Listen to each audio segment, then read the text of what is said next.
It is well known that fluctuations of consciousness and alertness exist in the sleep state.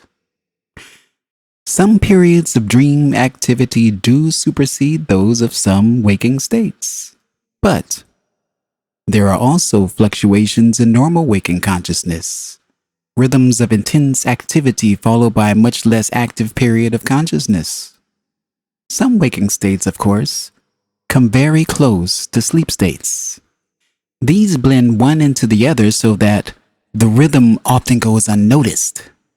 These graduations of consciousness are accompanied by changes in the physical organism. In the more sluggish periods of waking consciousness, there is a lack of concentration, a cutting off of stimuli to varying degrees, an increase in accidents, and generally a lower body tone.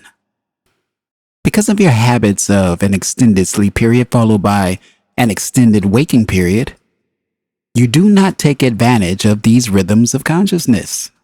The high peaks are, to some extent, smothered or even go unnoticed.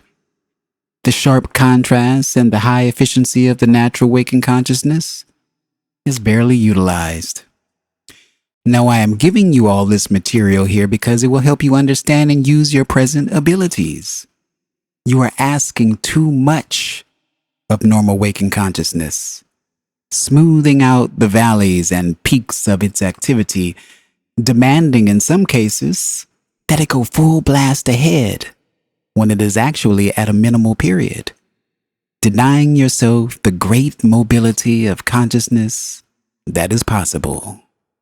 The suggestions given earlier in this chapter concerning sleep habits will result in a natural use of these rhythms.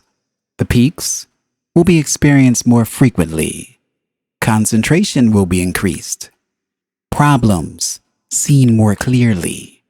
And learning capacities better utilized. This extended period, given to waking consciousness without rest periods, builds up chemicals in the blood that are discharged in sleep. But in the meantime, they make the body sluggish and retard conscious concentration. The long sleep period to which you are accustomed then does become necessary.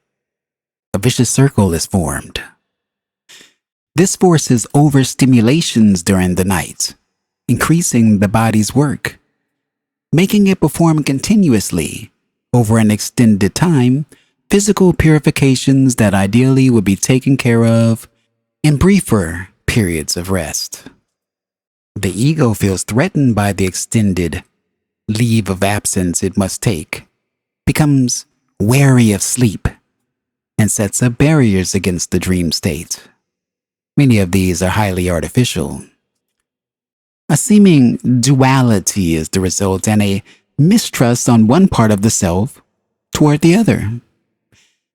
Much creative material of quite practical value is lost in the process. The procedures mentioned would allow much greater access to such information, and the waking self would be more refreshed. The symbolism in dreams would appear with greater clarity, not, for example, be lost through the many hours you now give to sleep. Muscular strength would benefit. The blood would be cleansed more effectively than when the body lies prone for such a time. Most of all, there would be far, if you will excuse me, better communication between the subjective layers of the self, an increased sense of security, and particularly with children, an earlier kindling of creative abilities. Let's talk about it. This passage discusses the fluctuations of consciousness and alertness that occur during both sleep and waking states.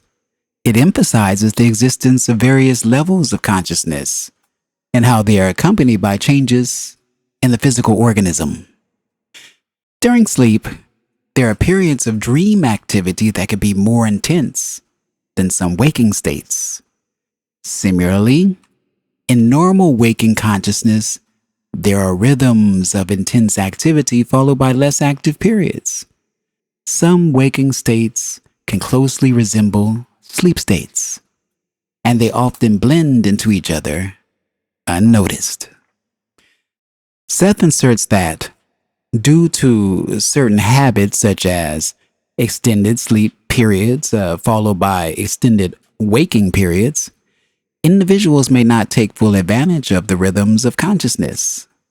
The high peaks of consciousness may be ignored or even suppressed, and the natural efficiency of waking consciousness may not be fully utilized. To make the most of these rhythms, Seth suggests adopting better sleeping habits to experience the peaks of consciousness more frequently. This can lead to increased concentration, clearer problem solving, and of course, improved learning capacities. Furthermore, extended periods of waking consciousness without proper rest periods can lead to the buildup of chemicals in the blood, making the body sluggish and affecting conscious concentration. This necessitates longer sleep periods, creating a cycle that disrupts the body's natural purifications during sleep and leads to mistrust or avoidance of the dream state. Seth says, by adopting healthier sleep patterns and allowing the body to rest more effectively, one can benefit from improved muscular strength, better blood cleansing, and enhanced communication between different layers of the self. This, in turn, may result in increased creativity, a sense of security, and the early development of creative abilities, especially in children. If you've enjoyed this, please consider giving it a share, giving it a like, and of course, subscribing for more. What did you think about this passage? Let me know in the comments below. And as always, thank you for listening.